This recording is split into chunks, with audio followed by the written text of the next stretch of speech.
Eu até costumo dizer que a minha mãe me pôs no mundo 2 vezes. A única coisa que eu sei acerca das EQMs é que elas existem. Não há qualquer tipo de possibilidade das pessoas inventarem situações destas. Eu acho que nunca na minha vida fui tão feliz como naquela altura. E tenho muita, mas muita pena de não ter ficado lá.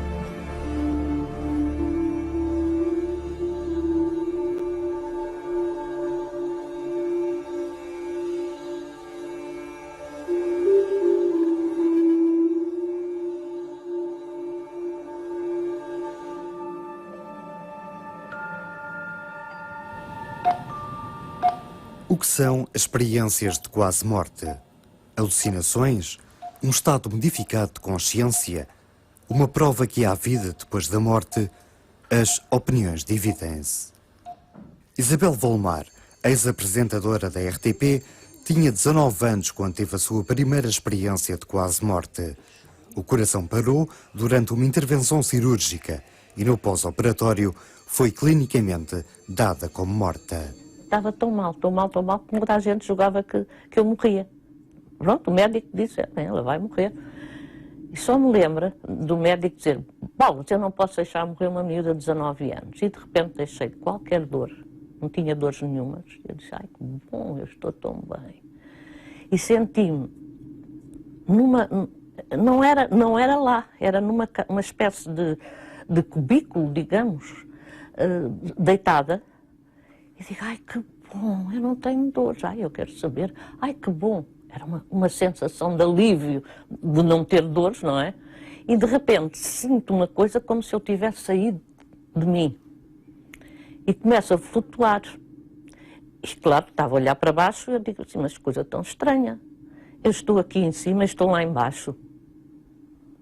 Digo, não me interessa, eu quero cá saber daquilo que está lá embaixo, eu estou a sentir-me bem. E comecei a olhar para cima. E quando olho para cima, vejo uma espécie de poço. Era uma espécie de poço, com 2 seres de uma... A luminosidade é uma coisa extraordinária. Não há nenhum projetor na Terra que possa ser comparado. Durante a sua experiência, recorda-se ter visto uns seres que não conseguia descrever até ao dia que viu o filme Encontros Imediatos do Terceiro Grau, de Steven Spielberg. Pois, Encontros Imediatos do Terceiro Grau é um filme que vem fazendo correr rios de tinta, e não só de tinta, também de dinheiro. Na altura, Isabel Volmar apresentava na RTP o programa Telecinema e quando soube que o realizador iria estar em Madrid, fez tudo para conseguir uma entrevista. Perguntei onde é que ele se tinha baseado para fazer aquelas figuras. E ele disse-me, é muito simples, 1000 e tal pessoas andaram por todo o mundo a colher informações sobre pessoas que estavam ou clinicamente mortas ou que tinham tido encontros de terceiro grau. E todos deram essas figuras. Mas porquê é que pergunta isso? Eu assim, porque eu já as vi, então já sabe.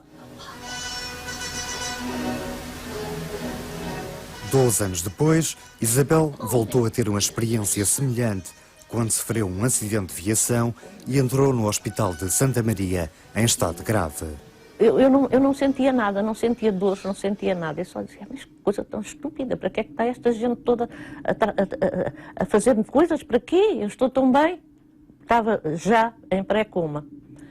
Depois entrei, antes de entrar em coma, eu vi, isso já foi diferente, era um corredor muito grande, muito grande, ao princípio escuro, e lá dentro a tal luz que se vê, e então era o meu avô, mais na parte escura, que me abria os braços e dizia, vem, não dizia tal coisa, a gente sente, vem, e a minha avó, que estava na parte mais, naquela luz maravilhosa, dizia, não, vai-te embora, que ainda não é a tua hora, vai.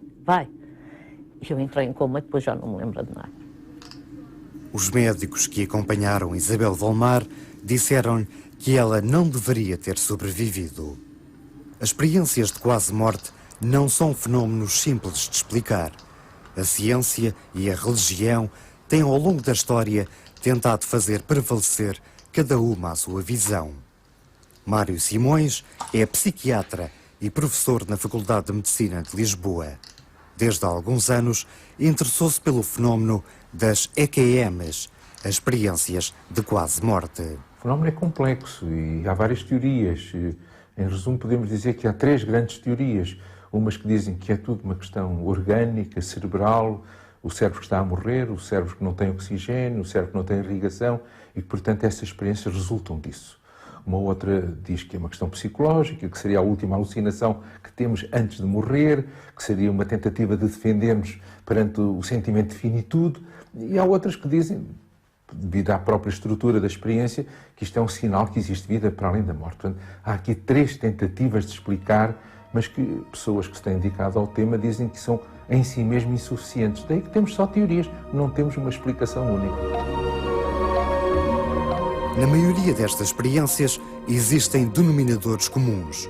Um sentimento de grande paz, uma viagem através de um túnel, uma intensa luz branca, difícil de descrever.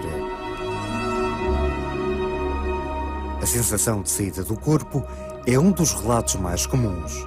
Pessoas que se veem em estado de coma, a ser reanimadas ou mesmo durante uma intervenção cirúrgica. Em alguns casos, lembram-se ao pormenor das conversas da equipa médica ou dos equipamentos que foram utilizados. Luísa Janeirinho viveu 2 experiências de quase morte num espaço de 6 meses durante 2 operações. Eu vi um grande ecrã, como se fosse um grande ecrã de televisão, onde estavam a passar imagens contínuas sobre a minha vida. Nessa primeira experiência, embora eu tivesse ficado com uma sensação quando acordei da anestesia, portanto, quando acordei e me lembrei da experiência que tinha tido, percebi que aquilo era uma experiência muito significativa para mim. E muito significativa porquê? Porque ela estava, parece que as nossas experiências muitas vezes estão alojadas até num espaço físico do nosso corpo. E quando eu me lembrava da experiência, como agora quando me lembro dela, ela está alojada aqui. É exatamente, não está alojada aqui, está alojada aqui. E eu sentia, quando me lembrava da experiência, que ela me deixava um sentimento muito profundo de algo que era muito importante para a minha vida. Os relatos de experiências de pessoas que viram um filme da sua vida também são comuns. Um flashback dos acontecimentos passados que implica uma intensa atividade cerebral ao invés do que supostamente deveria acontecer numa pessoa que está à beira da morte. Luísa foi à procura do significado das experiências que viveu, ao contrário de muitas pessoas que preferem guardar segredo com receio que sejam mal interpretadas pelos médicos e pelos familiares. Nós às vezes sentimos que existem coisas muito para além daquilo que são as nossas vidas normais, aquilo que vamos estudando, os caminhos que vamos percorrendo, e que existe muito mais do que isso. Só que às vezes sentimos tão sozinhos nesse percurso que nos acabamos por fechar. E esse é o motivo pelo qual eu estou aqui. Porque assim, esta experiência é muito difícil de traduzir aos outros. Mas há pessoas que depois de eu falar desta experiência acabaram por perceber que também a tinham tido e que talvez aquela experiência fosse qualquer coisa de significativa para a sua vida e que a calaram sempre durante anos porque tiveram medo de a contar ou traduzir a alguém ou sequer voltar a pensar nela porque pensaram que aquilo era uma coisa meia não normal. Nós tendemos a guardar nas nossas gavetas aquilo que não se traduz coletivamente. E então acabaram por arrumar aquela experiência quando ela podia ter sido uma experiência bastante significativa na sua vida.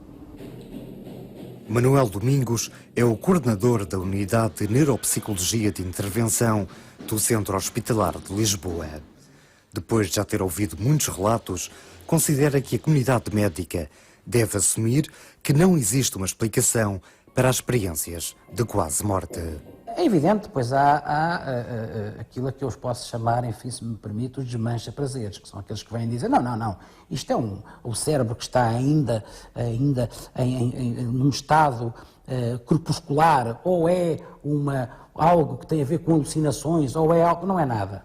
As pessoas quando regressam com aspas, ou sem aspas, como se quiser, deste tipo de estados, em 90 e muitos por cento dos casos vêm bem em termos de organização do estado mental, em termos de orientação, em termos de crítica e às vezes atrever-me a dizer que até vêm melhores em termos do seu eu interior.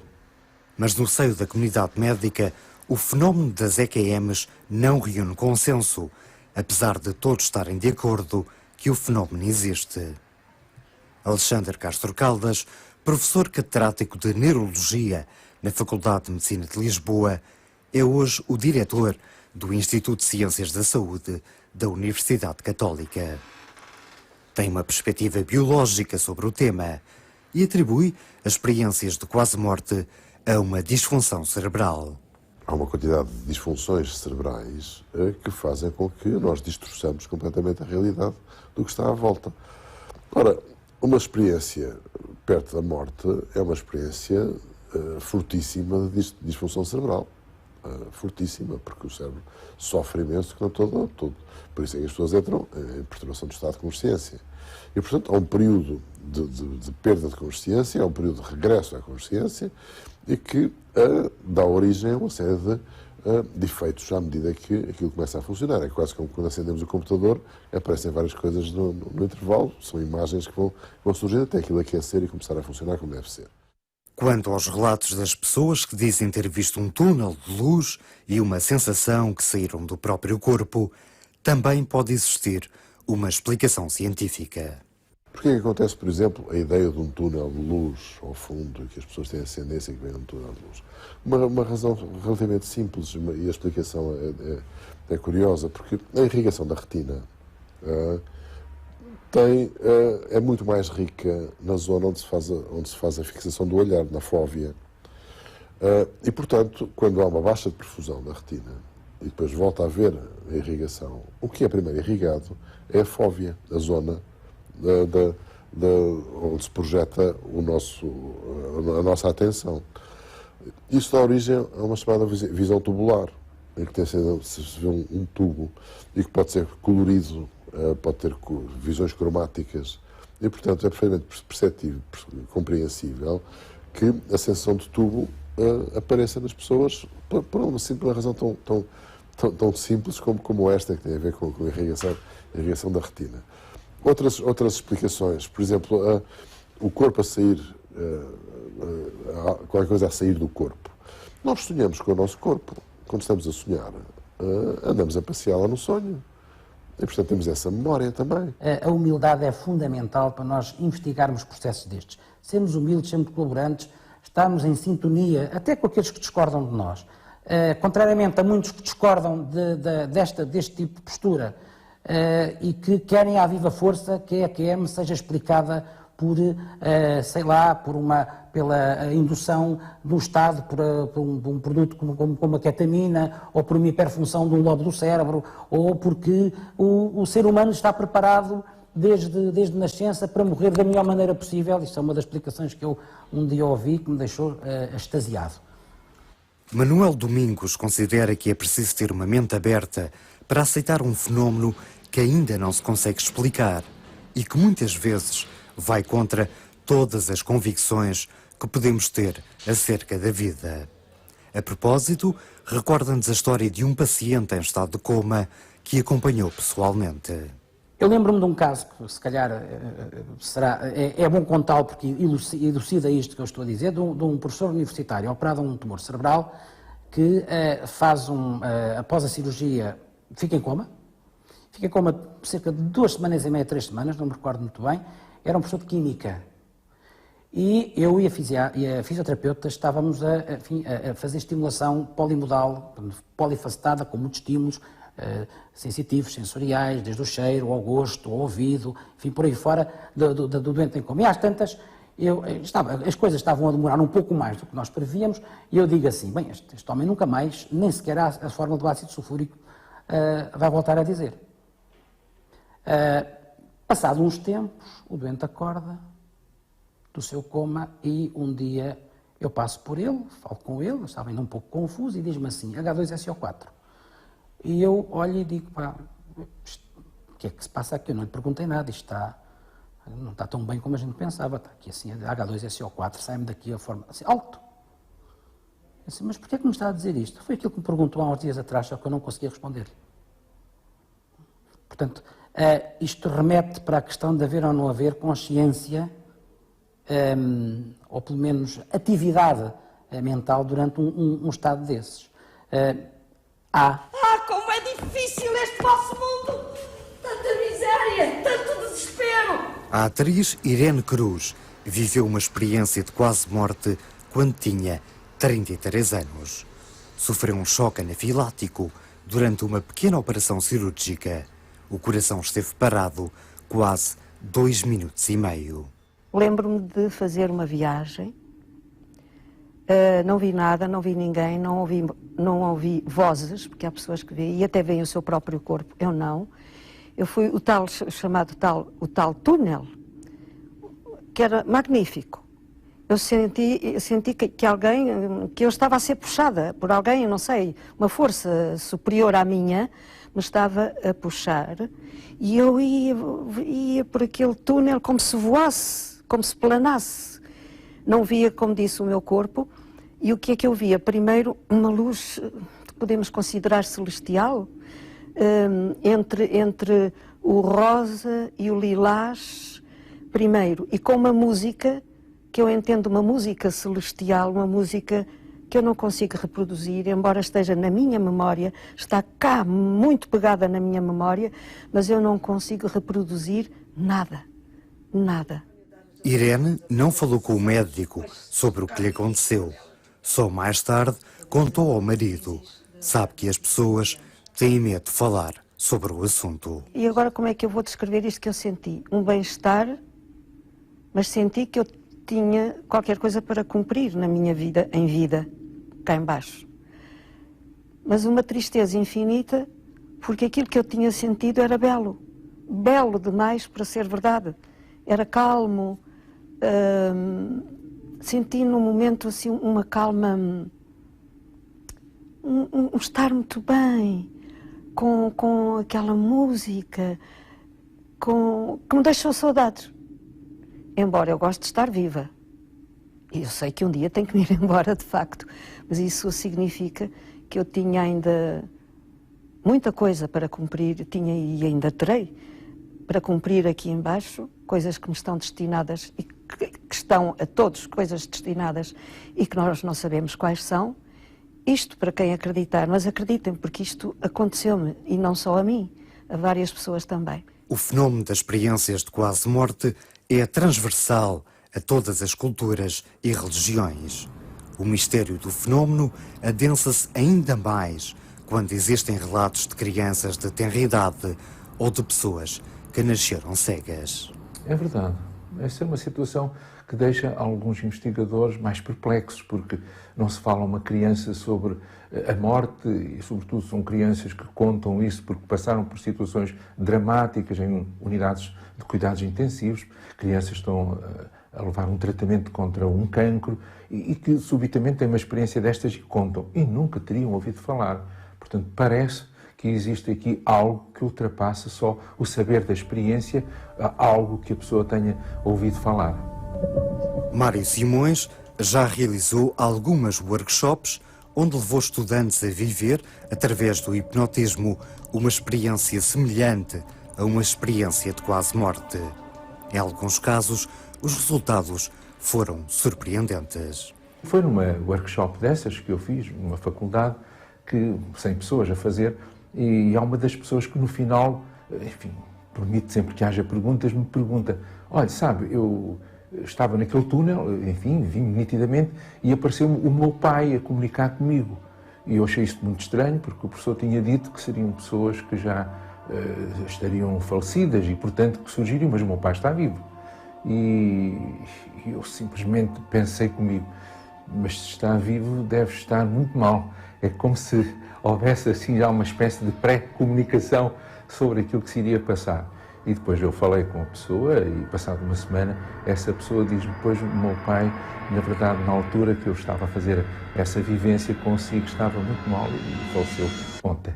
É como se houvesse aqui uma espécie de, neste estado, uma pré-cognição, e como se o pai já lhe tivesse aparecido nesse corredor, vamos dizer assim, tirando aquela semelhança do corredor da morte, das câmaras de gás que existem na América, no corredor da morte já lhe tinha aparecido pouco antes de morrer. Isso foi uma coisa que me deixou perplexo, porque nunca tinha lido nada, nunca ninguém me tinha contado de ver um familiar seu nessa experiência de quase morte e que ainda estava vivo, mas mal já. É curioso, isto deixou-me impressionado. As interpretações que as pessoas dão aos relatos é que são diferentes. Agora, cada um depois acredita naquilo que quer. Para mim, serve uma explicação biológica. Fico satisfeito com essa, não preciso de ir além disso. Há pessoas que ou porque não conhecem bem a biologia, ou porque negam essas evidências, preferem dar as outras interpretações. Mas isso cada um pensa o universo como entende. Fomos à procura de mais interpretações sobre experiências de quase morte. Vítor Rodrigues é psicólogo e costuma lecionar cursos em Portugal e noutros países sobre a psicologia da consciência e gestão do stress e das emoções. A pessoa está, por exemplo, está num coma profundo ou até está em aparente morte clínica. Nessas circunstâncias, o que a neurologia nos diz é que o cérebro não deveria estar capaz de processar informação, ou a processar alguma devia ser um processamento lento e devia ser um processamento extremamente pobre, lentificado, confuso, com desorientação no espaço e no tempo, com dificuldade em elaborar histórias, em fazer qualquer coisa que fosse. E, no entanto, o que as pessoas descrevem no retorno das suas experiências de quase morte são, por assim dizer, procedimentos de altíssimo nível, riquíssimos, ultra rápidos, com uma vivacidade emocional imensa, com uma força experiencial muito grande e que vão reformular, por vezes, a vida do indivíduo a posteriori e que se repercutem, por vezes, pelo resto da vida do indivíduo. Isto não se explica pensando que é simplesmente um cérebro adulterado, alucinado e a bater latas. Devido à sensação de bem-estar que é referida durante as EQMs, existem casos de pessoas que ficam revoltadas quando regressam daquele estado modificado de consciência, se assim se pode designar. Temos um homem, penso com 60 e qualquer coisa anos de idade, passa por uma paragem cardiorrespiratória, entra em morte, ou num processo de morte, chamemos. Esta médica, numa urgência, adota uma série de procedimentos sucessivos, tentando ressuscitá-lo e consegue. E quando o homem regressa e consegue falar com ela, insulta, critica, protesta em extremo, dizendo algo como: então eu estava tão bem lá no outro lado e você obriga-me a regressar a este corpo todo avariado, agora estou aqui nesta porcaria, cheio de dores, isto corre tão mal, estou em sofrimento, e você não tem vergonha de me ter trazido de volta à vida, deixasse-me morrer. Que é engraçado. E ela dizia-me, um pouco brincando à parte, que naquele momento teve uma certa vontade de matar o homem, de lhe fazer a vontade. Porque, de facto, ela estava como clínica, estava a fazer tudo o que sabia e podia e não podia para ajudar a pessoa. Mas nem todas estas experiências são consideradas boas. Entre 1 a 25% das pessoas sentiram-se aterrorizadas e relataram a presença de seres ameaçadores. Em vez de uma sensação de bem-estar, tiveram uma sensação de calor opressivo. Maria Eduarda teve uma experiência de quase morte quando tinha 18 anos. No Hospital de Santa Maria foi-lhe diagnosticada febre tifoide e uma paralisia facial. Esteve várias semanas em coma. Lembro-me das palavras da minha mãe chegar ao pé de mim, eu estar naquela sonolência e ouvir assim: "Oh Maria Eduarda, como é que tu estás, filha?" Aquelas palavras da minha mãe tocaram-me cá dentro com um amor tão grande, um chamamento tão grande, que eu, pouco a pouco, comecei a ver aquela luz ao fundo do túnel, cada vez mais distante, e a minha mãe continuava: porque a minha mãe chamou-me várias vezes: "Oh, Maria Eduarda, como é que tu estás, filha?" E aquilo tocou tanto que eu, pouco e pouco, deixei de ver a luz cada vez mais longe, mais longe, mais longe, até que deixei de a ver, e lembro-me de sentir aquelas lágrimas a caírem pelo meu rosto e a reagir, e foi assim a minha experiência. Anos mais tarde, Maria Eduarda encontrou a médica que a acompanhou. Um dia, a doutora olhava para mim e eu olhava para ela. Ela olhava para mim, olhava para ela. Ela dizia: "Eu conheço-a de qualquer lado", e eu também dizia: "Eu também conheço a senhora, mas não sei de dizer de onde." De repente fez-se luz. Fez-se luz e diz ela assim: "Não esteve internada nos infecto-contagiosos do Hospital de Santa Maria?" E eu disse: "Estive sim, doutora." "Ah, fui eu, você esteve muito mal." E chamámos a sua mãe, lembra-se perfeitamente, e nunca pensámos que sobrevivesse, porque estava mesmo desenganada, e nunca pensámos. Aquilo foi um grande milagre. É preocupante pensarmos que uma pessoa, dada clinicamente como morta, recupere todas as suas faculdades sem haver certezas sobre uma explicação científica como tal aconteceu. O fenómeno das experiências de quase morte é cada vez mais alvo de reflexão da comunidade médica em todo o mundo. Um tema controverso que promete uma longa discussão.